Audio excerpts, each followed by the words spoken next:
And this is a video. It's a video about building things. It's a video about a thing that I built and grounded. I built this thing from the ground up, and that's what I'm going to be showing off. Is I'm going to show it to everyone, and we're going to take a look at it. So let's go. Whoa, I'm not just small, I'm tiny. This is freaking awesome!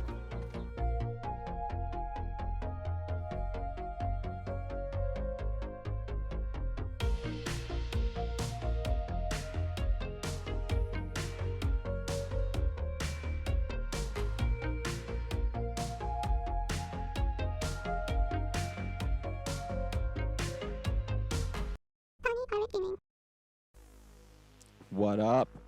Welcome to Tiny Pirate Gaming, and in this video, I'm going to be going over my little storage base here. I'm really just going to be covering a little tour of my storage shed that I've constructed and showing you how I, organize all the materials and what I do to build my little storage shed in case you really want to know a good way to organize your materials, your resources, a place to store all the stuff in your inventory, because that's really, the issue in the game right now is what you're going to do with all the stuff that you find. So here's what I've done with it. As you can see, I use the little symbols to sort of signify what's inside of it.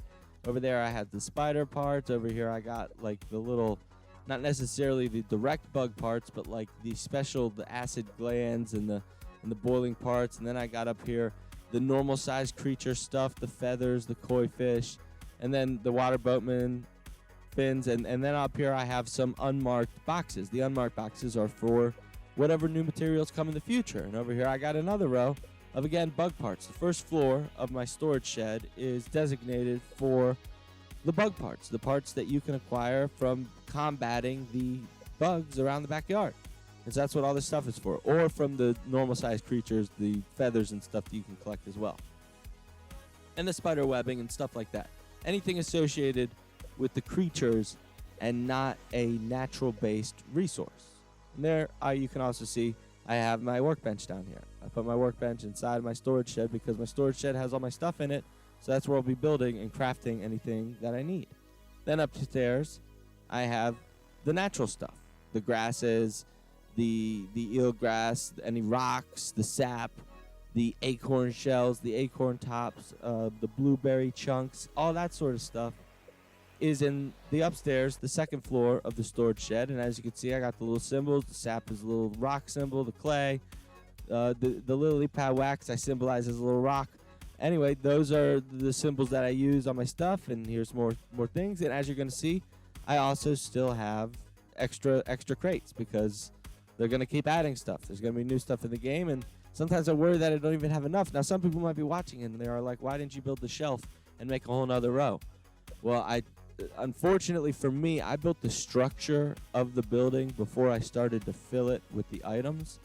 And I learned that since the last update, the December update, if you already have a top floor built and you try to put the shelf in, it won't let you put anything on the shelf. So you have to build up. You have to build from the ground up, like I was saying in the opening part of this video. You got to build from the ground up. You can't build the structure of the thing and then expect to fill it and have the stuff fit right, because it might try to clip onto the floor above or onto the roof.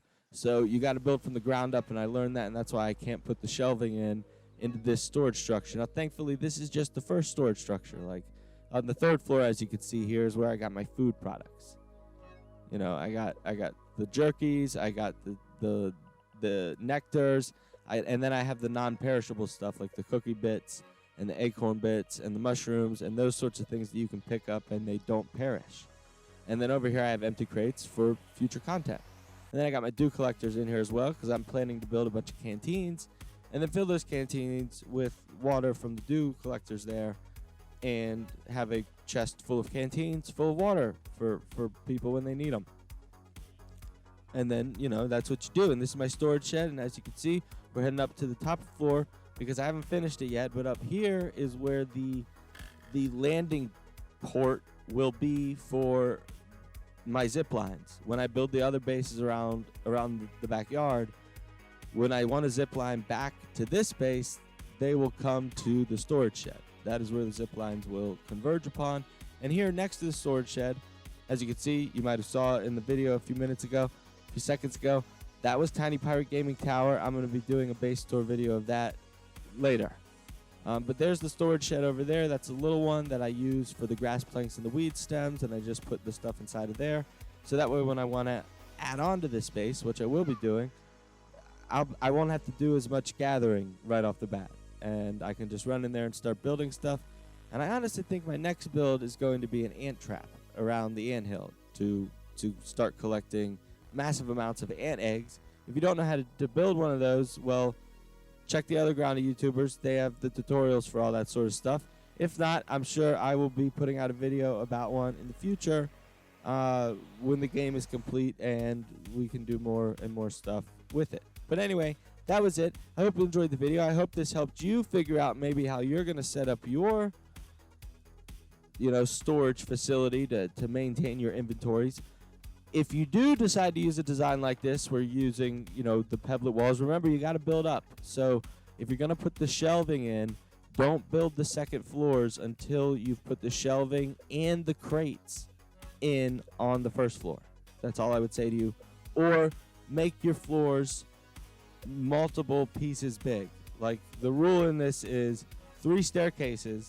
Ultimately, 3 staircases is considered 1 story.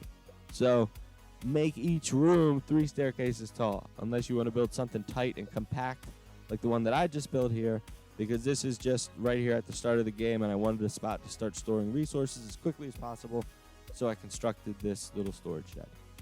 And as you can see, I also built that giant tower, which I'm going to be covering in a future video. So if you want to see more videos like this or more grounded content in the future, well, then you could consider subscribing. And if you did get any ideas from this, or you just thought this was a really cool base build, you could do me a favor and leave me a like. And let me know in the comments, how do you label your boxes? That's what I really want to know. That's something that when I'm labeling my boxes, when I put my little symbols on them and I use my little colors, what do you guys do when you do it? Let me know in the comments what your symbols are, like for the bugs and the spiders, and how you do it up and what your thought process behind it. Because my thought process behind it is that I either try to find something that looks like it, or I'm like, well, these are the bug parts, so I'm going to label a different color for each different bug part. And that's sort of the way I'm doing it. But how do you like to set up your boxes? I would really like to know, so let me know in the comments. And again, thank you so much for watching. Until next time. Arg, matey, watch your step.